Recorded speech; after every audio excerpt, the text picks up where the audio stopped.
Olá, colegas economistas, professores, bacharéis, estudantes, todos os que nos assistem no TV Economista. Neste mês de abril, vou dedicar este programa à análise das pessoas jurídicas dedicadas a prestar serviços que são dos economistas, ou seja, as pessoas jurídicas que tratam de assuntos de economia e finanças e são registradas no Corecon. Existem certamente vantagens e desvantagens na constituição de uma pessoa jurídica. Eu garanto a vocês, por experiência própria e por ouvir de outros, que as vantagens são muito superiores às desvantagens. Mas é claro, deve-se sempre evitar custos, mas ao mesmo tempo a inexistência de uma pessoa jurídica pode causar redução de possibilidades de receita. Explico. Para constituir uma pessoa jurídica hoje, mesmo que ela seja de uma pessoa só, que é a chamada sociedade limitada unipessoal, não requer grandes requisitos. O capital social, diferentemente do que era a antiga Eireli, empresa de responsabilidade limitada, empresa individual de responsabilidade limitada, que exigia 100 salários mínimos, hoje a SLU, Sociedade Limitada Unipessoal, não exige nenhum patamar de capital.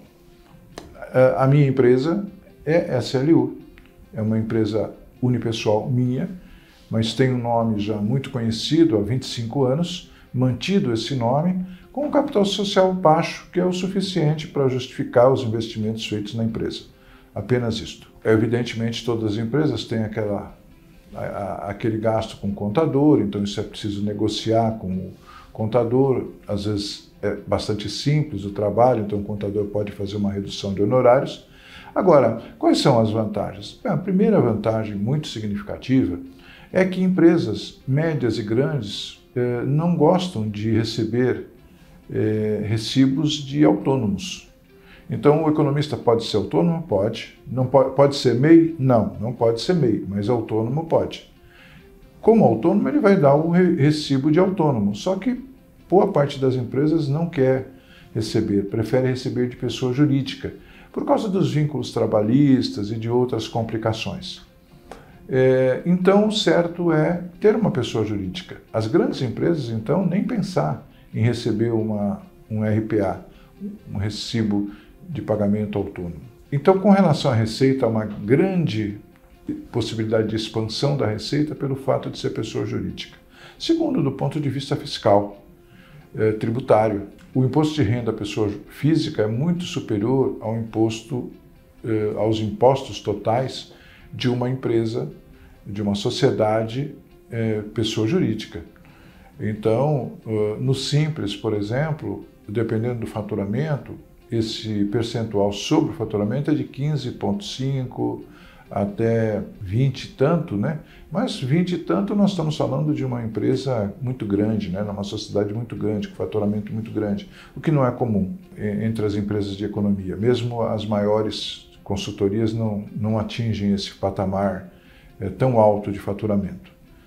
O que ocorre é que, sendo esse 15,5%, enquanto que a outra é 27,5% com os rebates, né, com as cascatas, você vai perceber que há um diferencial significativo de impostos.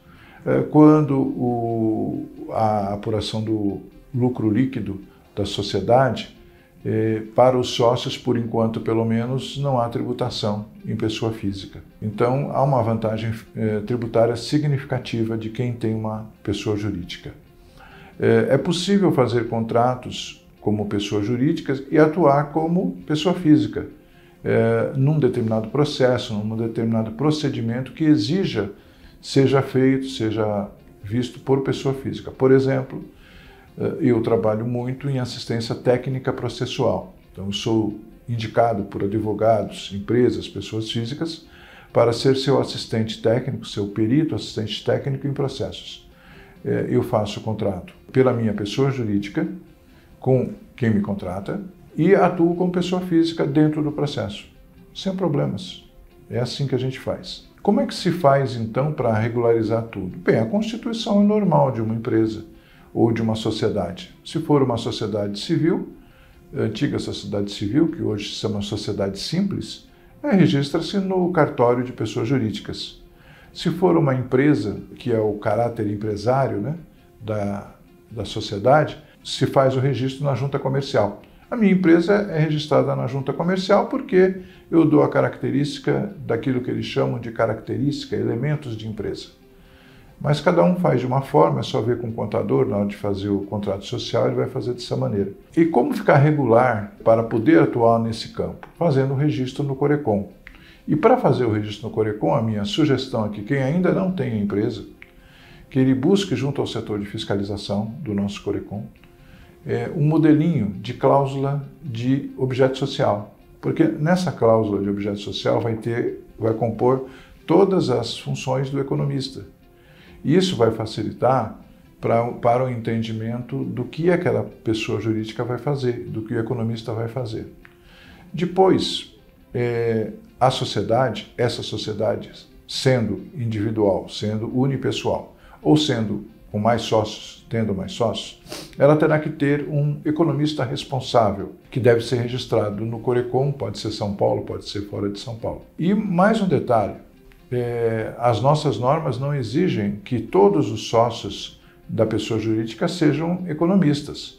Então é possível fazer uma pessoa jurídica que também preste serviço de economia e finanças, sob a responsabilidade técnica desse economista, que vai assinar como responsável técnico, mas essa sociedade pode exercer funções de contador, de contabilidade, né? Também registra-se lá no CRC, pode fazer outros tipos de atividades, representação comercial, outras atividades, ele pode juntar tudo numa empresa só. E aí dá uma dimensão maior, uma dimensão de manutenção maior. Então, essas são as indicações que eu queria dar. Depois, quem quiser, entra lá no site do COFECON, do Corecon São Paulo, em empresa vai verificar a tabela de registro, de anuidades, etc., e como se registra como empresa. A partir do próximo programa eu começo a falar do que é uma empresa, do que é uma sociedade profissional de economistas ou mista com outros profissionais pode realizar como trabalho efetivo e que tenha resultado econômico, lucro para quem for o seu sócio. Muito obrigado.